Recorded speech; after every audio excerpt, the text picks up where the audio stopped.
Hello everyone, my name is Shambhavi. Hope you all are doing well.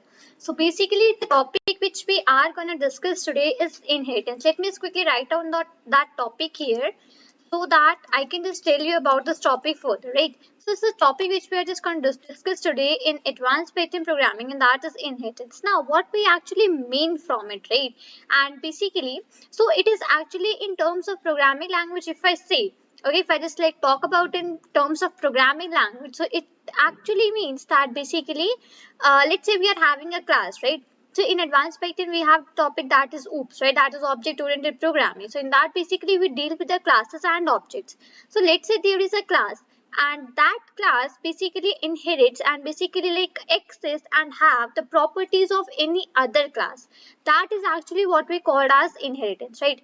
Now let me just quickly define it and like just tell you that basically how many types of inheritance we have in Python programming. After that, I will just move on to the PyCharm ID and then just let you know about the program. Right, so very first type of inheritance that we have in Python programming is single inheritance. Okay, single, and I would just write here inherit, inheritance. Okay, this is the very first type of inheritance that we have in Python programming. Right, now moving towards the second, we have multiple inheritance. Okay, I would simply write multiple. I have just not write the whole spelling here. That one is multiple. And moving towards the third, I have multi-level. Right, so these are the three types of inheritance that we have in Python programming. Now turn by turn we'll be seeing that basically how we just do the single inheritance in Python programming, how we do multiple, how we do multi-level, along with that things you'll be seeing here, right? So what I would just doing is that I would just go to my PyCharm IDE here, and I would just go to my folder where I just like to write all the programs and start making a folder here for discussion of the topic, and that is basically my single inheritance. Let me quickly write out the single, and here I would just write out inheritance. Right. So here in this file, I would just let you know that basically how we can just like start and how we can just write the program for single inheritance. Right. Now, as I just mentioned that inheritance actually means from having one properties of a class onto another class, right? So it is mandatory to make some classes because the inheritance things works on the classes, right? So let's say here I just make a class, and that class is, let's say, flower. Okay, let's say flower is a class which I have made here.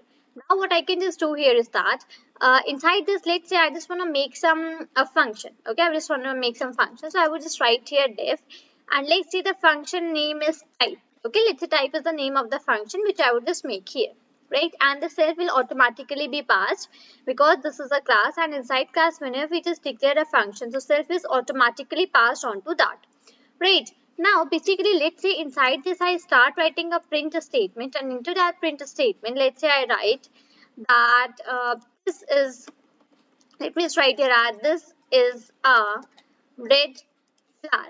Right, so here I had just made one class, and that class is flower actually, right? Flower is the name of the class that I have made. After that, inside that flower class, I had simply made a function, right? That function name is type. Correct. So inside that type, the self is automatically passed because I had made this function inside the class. So inside a class, whenever we just make a function, so self is automatically passed in between that function.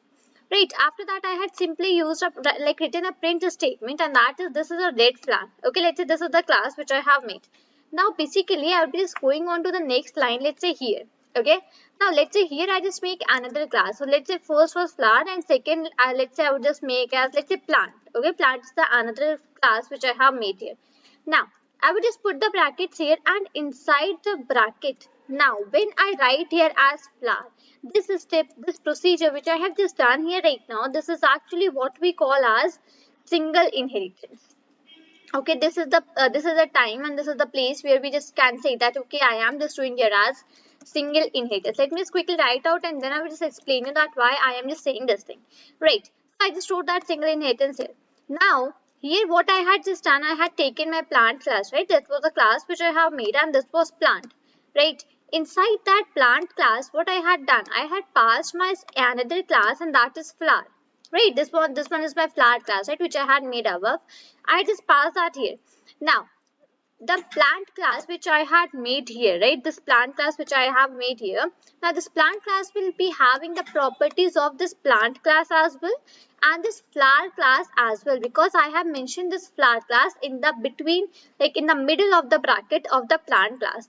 So it means now if I just want to access any element from the of the flower class with the help of plant class, then I would be able to do that thing, because here I have applied the technique and that is single inheritance, right? Now, moving on to the next procedure, I would just like again just write some functions here. So I would just write, let's say div, and first one I had made type. Let's say here I just made a color, okay? And in bracket, oh sorry, in brackets it will automatically be passed. I would just come on to the next line and simply write here my print statement, print, and I would just write here.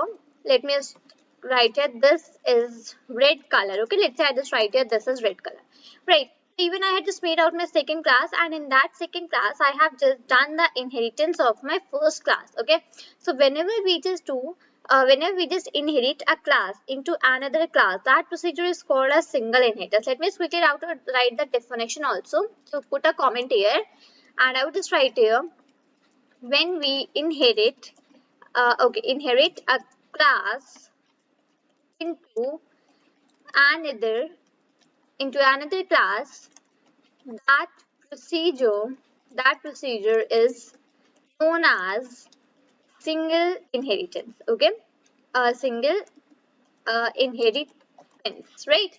So when we just inherit a single class into another class, that is called single inheritance. Now I have just done that thing here. I have applied that procedure. Now what I am just doing is that I will be making the object. Now, I would here not make the object for flower class as well as for the plant class. I would not make the object for both of the classes. I would simply make the object for any one class here, and let's say that is plant. Okay, I would simply make the object for my plant class. Why not flower? Because if I want to now access anything of my flower class, I can simply access that thing through the help of my object of the plant class. Why? Because here I have applied the procedure of the single inheritance, right? Whatever the properties were in the flower class, now that all have come into the plant class as well, right? So here I would just simply make an object, and let's say that object is small. Okay, let's say small is the object which I had made, and that I would be making for my plant class, right? So this is the thing that I have done. Small is the name of the object and plant is the class for which I have made the object. Now, if I want to access the function, this function, that is this type function and this color function, using the object of my plant class, so will I be able to do so? Yes, you can do that thing. You can access the functions of the flower class as well as the function of the plant class with the help of the object of only and only plant class. Now here you need not to make different objects for different classes and then use the same object name with the same class and all that things. That procedures need not to be followed here. Simply what we need to do is that simply we need to make one object of the class in which we have inherited the another class, and we just simply need to call out the function. So here I would just first of all I would just do it for color. So small dot, and I would just write here as color, and now I would just run my program here for a while. So yeah, so here what I had just got here, this is red color, okay? This is red color. This is the output which I have got here, because here I had simply used the small dot color, right? So small dot color was simply having this statement in it, that is this is red color, right? Now what I would be just doing here is that I would simply write a small dot, and now I would just write the function that is type also, okay? And now if I just run it again once, now have a look that what output I am just getting. Let me just come down here. Yes, basically now I'm just getting both the outputs, that is this is red color and this is a red flower. So this is red color is basically of my function that is color, and basically this is a red flower is a statement which is in my function that is type, right? So this type function which I have just used here, I have accessed this type function with the help of the object of my plant class, and yes, it is basically accessed, and yes, I'm here getting the output, right? So from here I would just like to say that basically in single inheritance, like in all the inheritance, the technique actually follows, right? This is the same thing in all the inheritance, that the class in which you have inherited the another class. So if you just make the object of that class and try to access the functions of another class and that class with the help of that object, then you will be able to do so, right? So here it depends that basically which is the class you have made and what is the like class which you have inherited into this class. So as soon as you have completed the procedure, after that one you have just make that like object of the class in which you have inherited the other one. So simply you can just do that thing, and after that you can just use any of the function with the help of this object, right? So I hope I just made this thing very clear to you that how you can just apply the single inheritance technique. So this is all for this video. Till then, thank you and take care.